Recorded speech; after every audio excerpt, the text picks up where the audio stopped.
ആവശ്യപ്പെടുകയാണ്.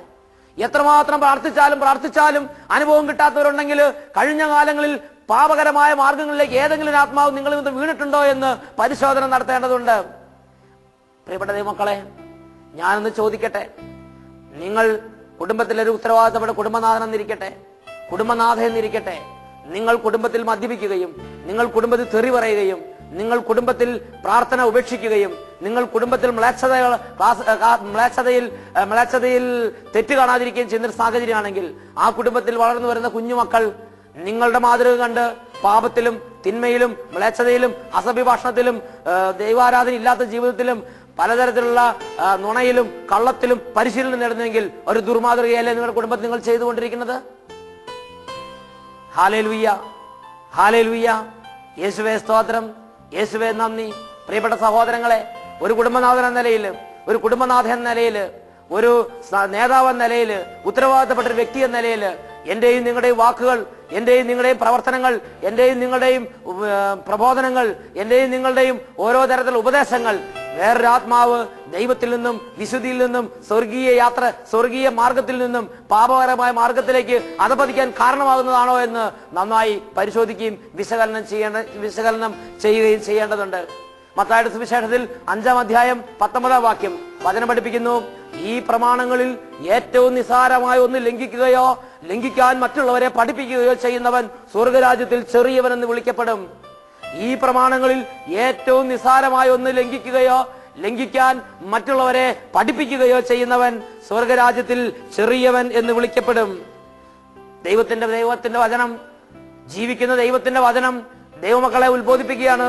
ഈ പ്രമാണങ്ങളിൽ ഏറ്റവും നിസ്സാരമായ ഒന്നുപോലും നിങ്ങൾ ലംഘിക്കാൻ നിങ്ങൾ നിമിത്തം മറ്റുള്ളവർക്ക് പ്രേരണ ഉണ്ടാകുകയോ ചെയ്യാത്ത വിധമുള്ള ഒരു നിർമ്മല ജീവിതത്തിലേക്ക് തിരിച്ചു വരണമെന്ന് ദൈവത്തിന്റെ പരിശുദ്ധാത്മാവ് ആഹ്വാനം ചെയ്യുകയാണ്. 2 കൊരിന്തോസുകാർക്ക് എഴുതിയ 2-ാം ലേഖനത്തിൽ 5-ാം അധ്യായത്തിൽ 10-ാം വാക്യം, മക്കളെ ഇതിനെല്ലാം ഒരു ന്യായവിധിയുണ്ട്, ഇതിനെല്ലാം കാരണം നമ്മൾ ബോധിപ്പിക്കേണ്ടി വരും. കൊരിന്തോസുകാർക്ക് എഴുതിയ 2-ാം ലേഖനത്തിൽ 5-ാം അധ്യായം 10-ാം വാക്യം, ഓരോരുത്തരും തങ്ങളുടെ ശാരീരികതയിൽ ചെയ്തിട്ടുള്ള നന്മ തിന്മകൾക്ക് പ്രതിഫലം സ്വീകരിക്കുന്നതിന് നാം എല്ലാവരും ക്രിസ്തുവിന്റെ ന്യായാസനത്തിങ്കൽ വരേണ്ടവരാണല്ലോ. ഈ ശരീരത്തിൽ, ഈ ശാരീരികതയിൽ ഞാനും നിങ്ങളും ചെയ്യുന്ന ഓരോ കൃത്യങ്ങൾക്കും, ഓരോ പ്രവൃത്തികൾക്കും, ഓരോ കാര്യങ്ങൾക്കും നന്മ തിന്മകൾക്ക് പ്രതിഫലം സിക്കാൻ ഞാനും നിങ്ങളും ക്രിസ്തുവിനെ ന്യായാസനത്തിങ്കിലേക്ക് വിളിക്കപ്പെട്ടിരിക്കുന്നവരാണ്.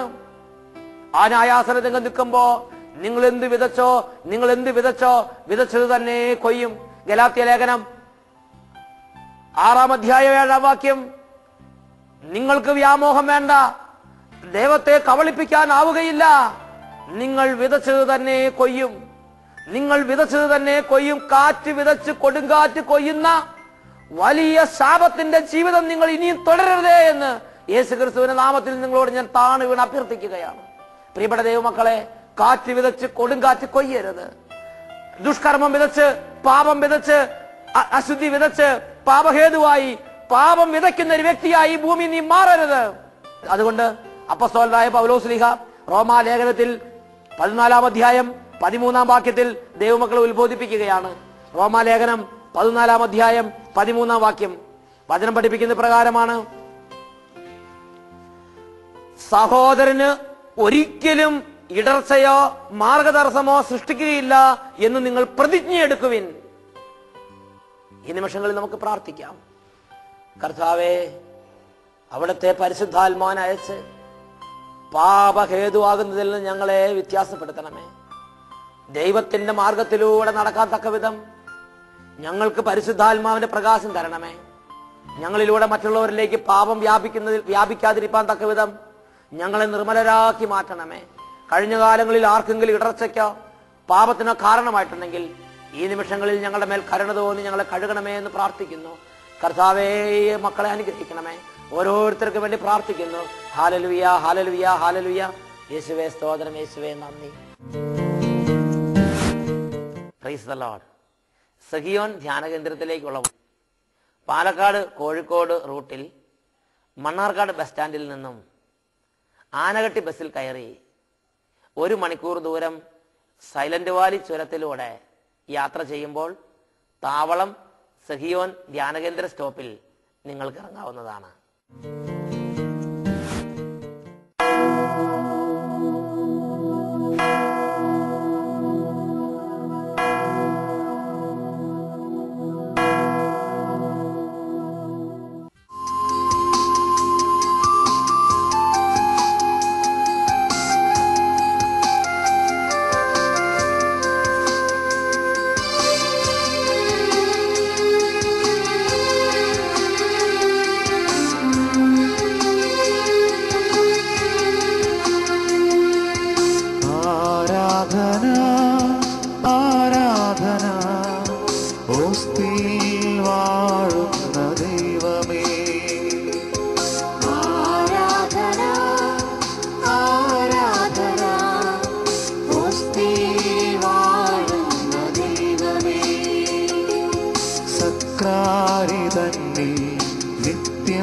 വസിക്കും തിരുവോസ്തിരൂപാരാധന.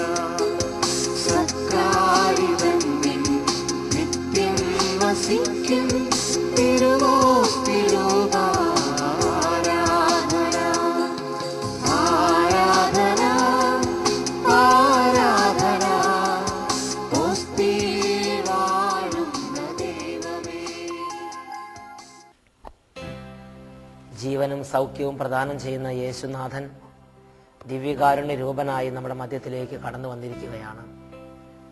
കാരുണ്യവാനായ ദൈവം ഈ നിമിഷങ്ങളിൽ ലോകം മുഴുവൻ്റെ മേലും കരുണ ചൊരിഞ്ഞ് അനുഗ്രഹിക്കുന്ന സമയമാണ്. ഇപ്പോൾ കർത്താവിൻ്റെ സന്നിധിയിൽ നമുക്ക് ഭക്തിപൂർവ്വം പ്രാർത്ഥിക്കാം. എല്ലാ ദൈവമക്കളും വിശ്വാസം ജ്വലിക്കാൻ വേണ്ടി ആഗ്രഹിക്കട്ടെ. ആത്മാവിൻ്റെ പ്രവർത്തനങ്ങൾ ഈ സമയത്തുണ്ടാകട്ടെ. രോഗികൾ, പലതരത്തിലുള്ള ക്ഷീണങ്ങളിലിരിക്കുന്നവർ, വിശ്വാസം നഷ്ടപ്പെട്ടു പോയവർ, പലതരത്തിലുള്ള പാപത്തിൻ്റെ കെട്ടുകൾ കുടുങ്ങിക്കിടക്കുന്നവർ, മറ്റുള്ളവരാൽ പാപത്തിലേക്ക് നയിക്കപ്പെട്ടവർ, ദുർമാതൃക നിമിത്തം മറ്റുള്ളവർക്ക് പാപകാരണമായി ഈ ഭൂമിയിൽ ഒരുപാട് ആത്മാക്കൾ നശിച്ചു പോകാനിടയായവർ എല്ലാവരും ഇപ്പോൾ പ്രാർത്ഥിക്കുന്നു. കർത്താവ് കരുണയുള്ള കർത്താവാണ്. പാപത്തിൻ്റെ കെട്ടുകൾ അഴിക്കുന്ന കർത്താവാണ്. കെട്ടുകൾ അഴിച്ച് വിടുവിക്കുന്ന കർത്താവാണ്. കർത്താവിനോട് പ്രാർത്ഥിക്കുമ്പോൾ അവിടുന്ന് ദൈവജനത്തെ മുഴുവനായി അനുഗ്രഹിക്കും. ഈ രാത്രിയിൽ, ഈ സമയത്ത്, ഈ പ്രാർത്ഥനാ നിമിഷങ്ങളിൽ ലോകം അനുഗ്രഹിക്കപ്പെടുമ്പോൾ മകനെ, മകളെ, നീയും അനുഗ്രഹിക്കപ്പെടണം. ഇപ്പോൾ വിശ്വാസത്തോടെ കരങ്ങൾ ഉയർത്തി കർത്താവിനെ ആരാധിക്കുന്നു. Hallelujah, hallelujah. യേശുവേ സ്തോത്രം, യേശുവേ നന്ദി. യേശുവേ സ്തോത്രം, യേശുവേ നന്ദി. യേശുവേ സ്തോത്രം, യേശുവേ നന്ദി. കർത്താവേ, ദുർമാതൃകയുടെ ജീവിതങ്ങൾ നയിക്കുന്നവരെ ഇപ്പോൾ അവിടുന്ന് സ്പർശിക്കണമേ. മറ്റാത്മാക്കളെ പാപത്തിലേക്ക് നയിക്കുന്ന ദുർമാതൃകയുടെ വഴികളിലൂടെ യാത്ര ചെയ്യുന്ന ഓരോ മകനെയും മകളെയും ഇപ്പോൾ അവിടുന്ന് സ്പർശിച്ച് പാപബോധവും പശ്ചാത്താപവും നൽകണമേ. പാപത്തിന്റെ കെട്ടുകൾ അഴിക്കണമേ. കർത്താവെ, ഒരിക്കലും മോചനം പ്രാപിക്കാൻ പറ്റാത്ത വിധം പിശാച് പാപത്തിൽ കുടുക്കിയിട്ടിരിക്കുന്നവരെ പാപത്തിന്റെ തടവറകളിൽ നിന്ന് മോചിപ്പിക്കണമേ എന്ന് പ്രാർത്ഥിക്കുന്നു. ദുർമാതൃകകളും പിളർപ്പുകളും ഇടർച്ചയും പലതരത്തിലുള്ള പാപപ്രേരണകളും നൽകി ആത്മാക്കളെ നാശത്തിലേക്ക് തള്ളിയിടുന്നവരെ അവിടുന്ന് ഇപ്പോൾ സ്പർശിക്കണമേ എന്ന് പ്രാർത്ഥിക്കുന്നു. കർത്താവായ യേശുവെ, പാപത്തിന്റെ ഗൗരവം ബോധ്യപ്പെടുത്തി കൊടുക്കണമേ. തങ്ങളുടെ ജീവിതത്തിന്റെ വഴി ശാപത്തിന്റെ വഴിയാണെന്നുള്ള തിരിച്ചറിവ് കൊടുത്ത് ഈ രാത്രി അനുഗ്രഹിക്കണമേ. കഴിഞ്ഞ കാലങ്ങളിൽ ആർക്കെങ്കിലും ദുർമാതൃക കാരണമായ ഏതെങ്കിലും മകനോ മകളോ ഇപ്പോൾ അനുതാപത്തോടെ അങ്ങയുടെ നാമം വിളിച്ചപേക്ഷിക്കുന്നുവെങ്കിൽ ഈ നിമിഷം തന്നെ അവിടുത്തെ കരങ്ങൾ കൊണ്ട് തൊട്ട് ആ മകനെയും മകളെയും അനുഗ്രഹിക്കണമേ എന്ന് പ്രാർത്ഥിക്കുന്നു.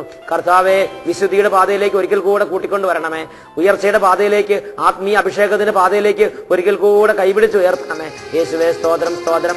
യേശുവേ നന്ദി, നന്ദി. യേശുവേ ആരാധന, യേശുവേ ആരാധന. ആരാധന ഓസ്തിയിൽ വാഴുന്ന ദൈവമേ. ആരാധന ആരാധന ഓസ്തിയിൽ വാഴുന്ന ദൈവമേ. സക്രാരിതന്നിൽ നിത്യം.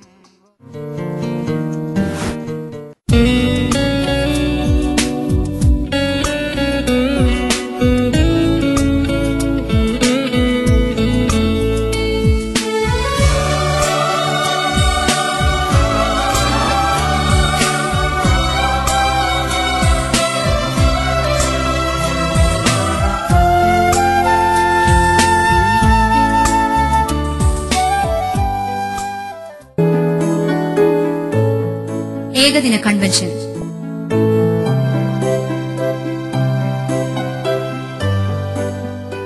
എല്ലാ വെള്ളിയാഴ്ചകളിലും അട്ടപ്പാടി താവളം സെഹിയോൻ ധ്യാന കേന്ദ്രത്തിൽ.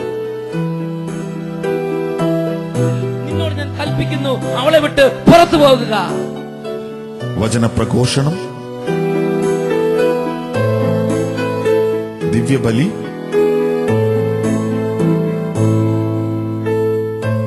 കൗൺസിലിംഗ്, വിടുതൽ ശുശ്രൂഷ,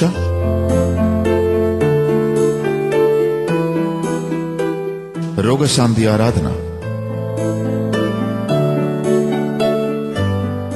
ശുശ്രൂഷകൾക്ക് സെഹിയോൻ ധ്യാന കേന്ദ്രം director father Xavier Khan Vattayil നേതൃത്വം കൊടുക്കുന്നു.